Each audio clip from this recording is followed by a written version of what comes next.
Hey guys, welcome to episode 3. Sorry for the lack of updates, had an issue with my capture card, but here we go, end of season update. Liverpool take the Premier League title by 3 points over Chelsea, with Man City and Man United in 3rd and 4th. It's good to see that Everton have managed to turn around their season after a really poor start, but Brentford, Sheffield United and West Brom will be joining us in the Championship next season. Jumping into the Championship, Leeds United ramped home to the title with 108 points. Bournemouth and Norwich were close behind, but Norwich will have to deal with the playoffs. Coventry finished 7th, we finished 9th with 61 points. And at the bottom we see Rotherham United, Reading and Derby all going down into League One. Sad to see Rotherham go down, who came up with us last year, but they go into League One. And they'll be replaced by Hull City, Burton Albion and one of the playoff sides.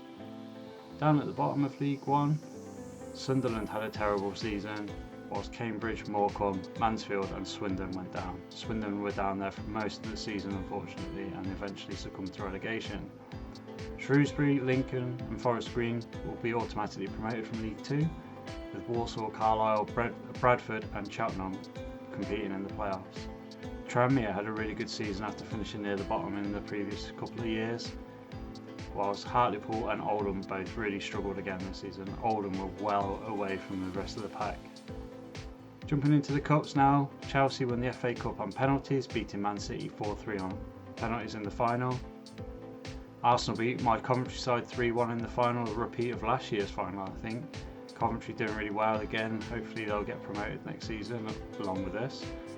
Playoff final will be between Watford and Norwich. Norwich were top for ages, so I'm really surprised to see them fall into the playoffs. Bayern picked up the Super Cup with a penalty win over Liverpool, whilst PSG picked up the Champions League finally, beating Napoli 2-1 in the final.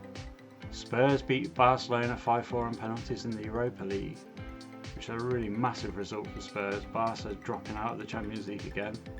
Well, Sassuolo beat Ajax 2-0 in the Conference League, which is a big shock because I was then offered the Ajax job, which I'm of course going to turn down because this is all about rebuilding Sheffield Wednesday and getting them back into the top flight. Jumping into our youth team now, really interested to see the development of some of these guys. So Rodri Reese is a young upcoming goalkeeper, he's a little bit way off, but Sam Walker's really developing quite nicely into a really good centre back. Get those physicals above 70, I'll be really pleased, and we can focus on getting his defending above 70 as well. His passing leaves a bit to be desired. On to Sean Spencer next. He's currently a CDM, but he's definitely a centre back in the making. His physicals and defending are his best stats. He's also pretty quick as well. Connor Dinner's another fast player, and he's going to be a striker by my book. Looking at this rating, 60 shooting, 74 pace, maybe a wide forward, but we don't really play those, so maybe a striker's the best role for him going forward. Emir Clark's a left midfielder as well, and again, because we don't particularly play wide players, he'll be a great centre mid I think, although we need to work on his defending if he's going to play in the middle of the park.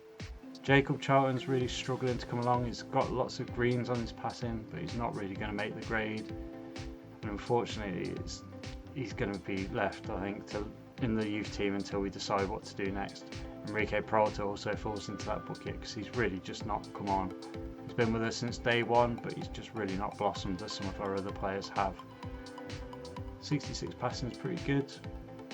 So on to Tyler Barnes now, our final recruit. He's going to be a really good winger. So if we get players like this coming through, we might have to consider changing our system because the way he's developing is really interesting and poses some interesting choices for us.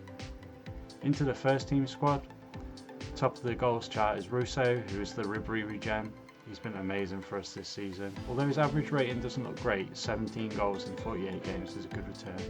He's also top of the assist chart with 8, with Barry Bannan close behind with 5 assists this season. It's really sad because this is Bannan's last year with us. He's showing a -1 and he is retiring at the end of the season, but he's been fantastic for us and he's played a lot of games. So the squads, Fila's up 2, Boss is up 2, Cummings is up 2 since he hasn't played a lot, it's great. Dominguez +4, Schneider +3, so they're really competing well for that berth. Santos +4, Fabry +3 is up to 80 rated, Cardozo +3 up to 77. Ronnie Kirk plus 8 up to 67, although most of that was from his position change. Akadinez plus 2, Gujic plus 1 out on loan, Garrett plus 3 out on loan, and Brockian plus 3 out on loan. Some really good youth talent there, and Castro plus 3 up to 77 at right wing back. Josh Key hasn't played a lot this year and he's still plus 2, while Pedro Prat has been our star midfielder with plus 4. Charlie Patino plus 3 is a great investment for us, whereas Banan, he's just going to drop out unfortunately at the end of the year.